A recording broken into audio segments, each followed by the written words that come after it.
महादेव सब कहते महादेव क्यों दिगंबर है, वस्त्र धारण क्यों नहीं करते? महादेव ब्रह्म है और ब्रह्म के ऊपर आवरण ही नहीं रहता, वो वस्त्र तो आवरण कहलाता है। बिना आवरण के है महादेव जी, इसलिए सुखदेव जी महादेव का अवतार ही ये मान्य, इसलिए सुखदेव जी ने वस्त्र धारण नहीं किए। क्यों नहीं किए? उनके ऊपर ब्रह्म के ऊपर आवरण। विश्वानर नाम के मुनि थे और उनकी पत्नी थी शुचिस्मती, माने पवित्र महिला थी, पति की सेवा में हरदम रहती थी। और एक दिन योग्य वर की प्राप्ति के लिए पति ने कहा कि योग्य आप वर मांगिए, आप हमारी सेवा में ही है, जैसे भामती थी वाचस्पति की सेवा में। मालूम भी नहीं हुआ कि मेरी पत्नी मेरे घर पर है। कितनी सेवा की, वो ऐसे टीका लिखने में लगे हुए थे शंकर भाष्य के साथ, जैसे आज भी ब्रह्म सूत्र पे टीका लिखने वाले थे। इतने परिश्रमी थे कि मालूम ही नहीं हुआ कि पत्नी है मेरे पास। मेरी पत्नी को मैं न्याय दे नहीं रहा हूं, उनके सामने देख नहीं रहा हूं। कई साल बीत चुके थे। आज ऐसा ही हुआ, अपनी पत्नी को देखकर कहा कि वर मांगो, आपने बहुत सेवा की है हमारी। तब कहा कि स्त्री का एक ही वर होता है और मैं वर में एक ही चाहती हूँ। स्त्री का पूर्णत्व तभी होता है जब संतान की प्राप्ति होती है। बिना संतान की स्त्री पूर्ण हो ही नहीं सकती, क्योंकि उनकी शादी, उनका विवाह इसलिए तो होता है। विवाह इसलिए ही होता है कि विवाह से प्रजोत्पत्ति माने वंश आगे चले, इसलिए तो कन्या का दान होता है। और विवाह का एक अर्थ वो भी है, वि माने विकार, वा माने वासना, ह माने हनन, विकार और वासना का हनन कर देता है, वही तो विवाह है। यहाँ स्त्री का पूर्णत्व तभी प्राप्त होता है जब उनको संतान की प्राप्ति होती है। आप मुझे संतान की प्राप्ति के लिए वरदान प्रदान करें। वरदान तो प्रदान किया, लेकिन कहा कि हमें वाराणसी जाना होगा, बनारस में महादेव जी की पूजा करेंगे। वो अविमुक्तेश्वर क्षेत्र है, अविमुक्त क्षेत्र है, वो भगवान कभी छोड़ते ही नहीं, प्रलय काल में भी छोड़ते नहीं काशी को। वहां वीरेश लिंग की स्थापना की, आराधना की। और जो वीरों के ईश है, से वीरेश नाम के महादेव के लिंग की आराधना, स्थापना के बाद आराधना, गंगा स्नान नित्य। 13 मास बीत चुके थे, 1 साल और 1 मास बीत चुके थे। 13 मासों तक बस एक ही महादेव जी का गंगा स्नान करे, महादेव जी का अर्चन, महादेव जी का पूजन, महादेव का अभिषेक। 1 साल के ऊपर 1 मास बीत चुका था। आज सुबह गंगा स्नान करने के लिए दोनों पति पत्नी के व्रत करना पड़ता। अच्छे पुत्रों की प्राप्ति के लिए माता को व्रत रखना चाहिए, पिता को व्रत रखना चाहिए। एक शुद्ध बुद्ध, एक जीवात्मा हमारे यहाँ पधारे, हमारे गर्भ में वो एक स्थान ग्रहण करे, इसके लिए एक साधना करनी पड़ती है। साधना के लिए यहाँ 13 मास बीत चुके थे। गंगा स्नान करने के बाद जैसे ही पहुंचे, तब देखा तो एक 8 साल का एक बच्चा, छोटा सा एक 8 साल का एक बालक वीरेश की लिंग को भेंटा हुआ था। आज पण छे ऊंटड़ी में बथेश्वर महादेव। ऊंटड़ी गाम में बहु मोटी शिवलिंग छे, અને शिवलिंग छे એને बथेश्वर के लोग आम बथ में ले।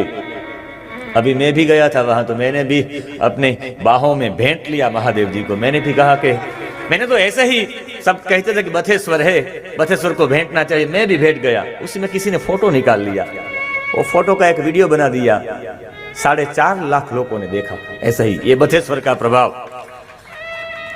मतलब ये है कि बथेश्वर ने त्या भेटવાનો महिमा है। बहुत सुंदर शिवलिंग है, आटली बड़ी मोटी है शिवलिंग, दर्शनीय है। बथेश्वर महादेव अहिया जब वो भेंटा हुआ था, पूरा वस्त्रों से निर्वस्त्र था वो बच्चा। 8 साल का बच्चा था, वस्त्र ही नहीं पहना था। ऐसे भी ब्रह्म होता है, उसे आवरण नहीं होता। इसलिए महादेव सब कहते महादेव क्यों दिगंबर है, वस्त्र धारण क्यों नहीं करते? महादेव ब्रह्म है और ब्रह्म के ऊपर आवरण ही नहीं रहता, वो वस्त्र तो आवरण कहलाता है। बिना आवरण के है महादेव जी, इसलिए सुखदेव जी महादेव का अवतार ही ये मान्य, इसलिए सुखदेव जी ने वस्त्र धारण नहीं किए। क्यों नहीं किए? उनके ऊपर, ब्रह्म के ऊपर आवरण हो ही नहीं सकता, बिना आवरण के है। इसलिए मैं हिंदी में कह रहा हूं, क्योंकि यहाँ संस्कृति का जो जतन करने वाले हैं, संस्कृति के यहाँ सोमनाथ संस्कृत विश्वविद्यालय के कुलपति है, तो मैं शायद गुजराती में बोलूं तो भी, लेकिन मुझे भी प्रयास हो जाए हिंदी का। ऐसे हुआ है मुंबई में मैं कथा करने के लिए गया तो पहले दिन गुजराती परिवार था पूरा, आज वो यजमान भी यहाँ उपस्थित है। वहां पहले दिन मैंने कथा की तो कथा सुनने के लिए गुजराती लोग तो आए थे, उनसे ज्यादा वहां से महाराष्ट्रियन मराठी लोग आए थे। ये लोग कम थे, वो लोग ज्यादा थे। तो विनती की उन लोगों ने कि आप हिंदी में बता सकते हैं? क्यों नहीं, कल से हिंदी में करेंगे, यदि आप कहे तो मराठी में करने के लिए भी तैयार हूं। मैंने तो वहां तक अपनी इच्छा जताई, परिश्रम कर लूंगा, रात को सुबह मराठी में प्रस्तुत करूंगा। यदि कहे तो मैंने कहा मराठी में भी कर दूं, लेकिन हिंदी में पूरी कथा हुई। बाद में तो कई जगह पे हिंदी पे कथा हुई, क्योंकि हम रहे हैं वाराणसी में तो थोड़ा प्रभाव तो रहेगा ही। तो इसलिए यहां वो श्रुति पाठ कर रहा था, वो नग्न था, निर्वस्त्र था, उनके नेत्र कान तक लंबे थे, यहां तक लंबे थे, छोटे नेत्र नहीं थे, इतने बड़े नेत्र थे। माने नेत्र और कान दोनों मिले हुए थे। हमें ऐसा लगेगा कि ऐसा कोई बच्चा होगा जिसके नेत्र कान तक लंबे होते हैं। माने नेत्र की विशालता और कान के पास पहुंचे हुए, इसलिए नेत्र कान से जुड़े हुए थे। माने सिर्फ देखकर ही विश्वास करता नहीं, वो सुनकर भी विश्वास करता है। माने आंख और कान दोनों पवित्र चीज, इसलिए तो नेत्र कर्णयो हो उदक स्पर्श कहा जाता है। दोनों पवित्र चीजों में उनका ऐक्य था, माने अद्वैत था, कानों और आंखों में अद्वैत था। ऐसे थे, वो श्रुति पाठ कर रहे थे। सुंदर जटा थी, मस्तक पर पूरी एक बंधा हुआ था एक वस्त्र, और वो पीत वस्त्र था। सुंदर जटा थी और श्रुति पाठ कर रहा था, वो मंत्रोच्चार कर रहा था। हरि ओम नमस्ते रुद्रमन्यः पूतोदयिघरे नमः बाहुभ्यां मुदते नमः जाते रुद्रशिवा धनुर्घोरा पापकाशिनी तया नस्तन्वा संतमया गिरिशंता भेचापसी। मंत्र सुनाई दिया, वेद मंत्र सुनकर इतना आनंदित हो गए, कितना बच्चा श्रुतियों का पाठ कर रहा है। तब श्रुति पाठ करते हुए प्रार्थना की ये दोनों लोगों ने। इसे अभिलाषा अष्टकम कहा जाता है। अभिलाषा युक्त जो अष्टक मुख से निकला वही अभिलाषा अष्टकम कहा गया है।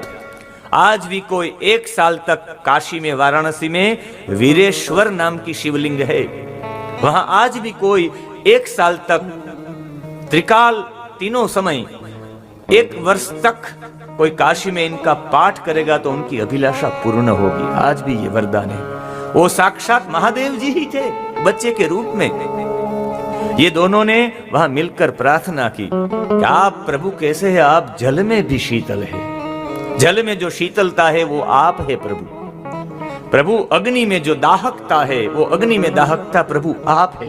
माने जान गई ये बच्चा नहीं, ये परमेश्वर ही है, इनके ऊपर कोई आवरण नहीं, ये ईश्वर ही है, ये ब्रह्म है। प्रार्थना की कि आप ही, सूर्य के अंदर जो गर्मी है वो आप ही है, चंद्रमा में जो आह्लाद दिखता है जिससे हम प्रसन्न होते हैं चंद्र से, वो आह्लादिकता भी आप है परमात्मा। पुष्प में जो गंध है वो पुष्प में गंध आप है। दूध में जो घी, जो घृत है वो आप है प्रभु। सभी में आपका ही स्वरूप है। आप बिना नाक के आप गंध ग्रहण कर सकते हैं प्रभु। आप बिना पैर के चल सकते हैं। ये शिव पुराण की ही बात मुझे लगता है रामचरितमानस में शायद तुलसीदास जी ने ली होगी। इसलिए तो तुलसीदास भी कहते हैं कि ब्रह्म कैसा है उनके लिए। बिनु पद चलहि सुनय बिनु गाना, बिनु पद चलहि सुनय बिनु गाना, विधि कराई विधि नाना, विधि कराई विधि नाना, आनन रही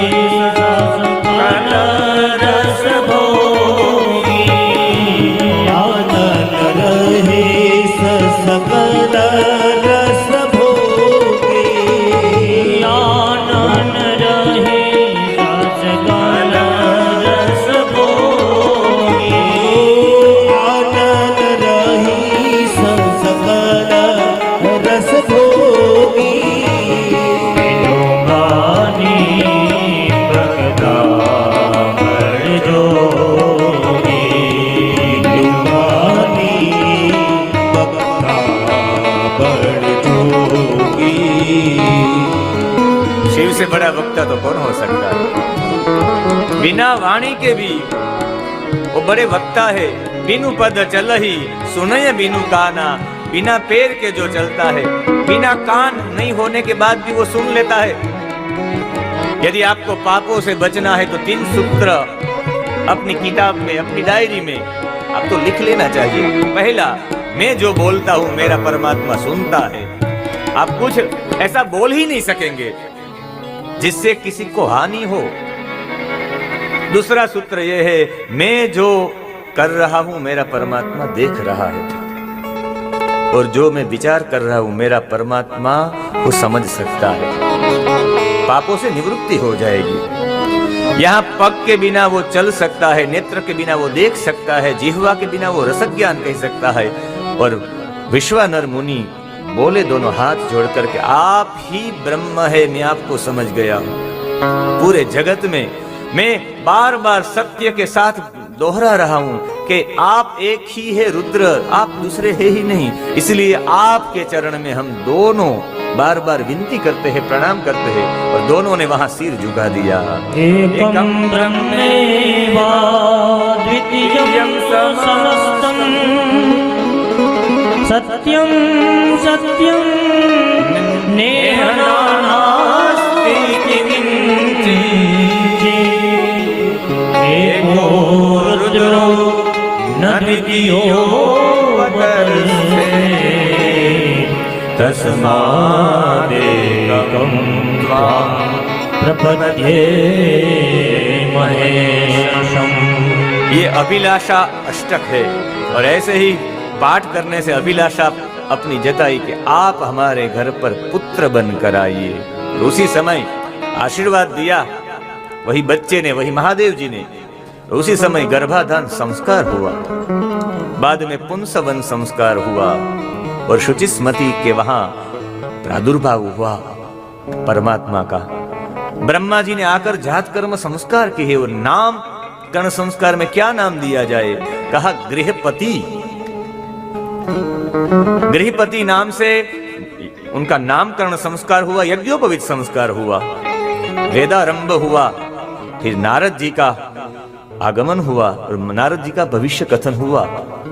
नारद जी ने कालिका हस्तम, जैसे कालिका का हस्त ग्रहण किया, ऐसे इनका भी हस्त ग्रहण कहा। हस्त ग्रहण करके वो बोले कि आपके बेटे की आयुष्य 12 साल की है। 12 साल में जब 12 साल का बच्चा होगा तो उनके ऊपर बिजली गिरेगी, मर जाएगा बेटा। और जब अग्नि के द्वारा इनकी मृत्यु होगी, माता पिता ने कई आशाएं अपने मन में जगाते हुए कहा कि और कोई उपाय है तो कहा एक काशी में चला जाए, ये तो हो सकता है। बच्चे को लेकर रोज माता पिता काशी गए, वो रोज 108 कलश गंगा जल के लेकर अभिषेक करते रहे। 1 साल तक अभिषेक हुआ। 12 साल का 11वां साल चल रहा था, एक ही साल था। पूरे साल 108 कलशों से गंगा जल का अभिषेक किया। और जब 1 साल तक इंद्र प्रसन्न हुए, कहा कि वरदान मांगो, क्या चाहिए आपको? विश्वानर मुनि कहे कि मैं आपके पास से नहीं। ये बच्चा भी जो गृहपति था वो भी बोले मैं आपके पास से नहीं, मैं तो महादेव जी के पास से मांगूंगा। मैंने साधना ही उनकी की है, उपासना ही उनकी की है। इंद्र कहे हूं ने बे एकच, मैं और वो एक ही है। कहा कि नहीं, बिजली उसी समय उनके ऊपर गिरी और मूर्छित हो गए। जब वो गिर गए उसी समय इंद्र के रूप में भगवान वहीं प्रकट हुए। भगवान ने કહ્યું કે હું જ સ્વયં મહાદેવ છું। હું આજથી તને આશીર્વાદ આપું કે તું બધા જઠરાગ્નિમાં તું વિતરણ કરીશ।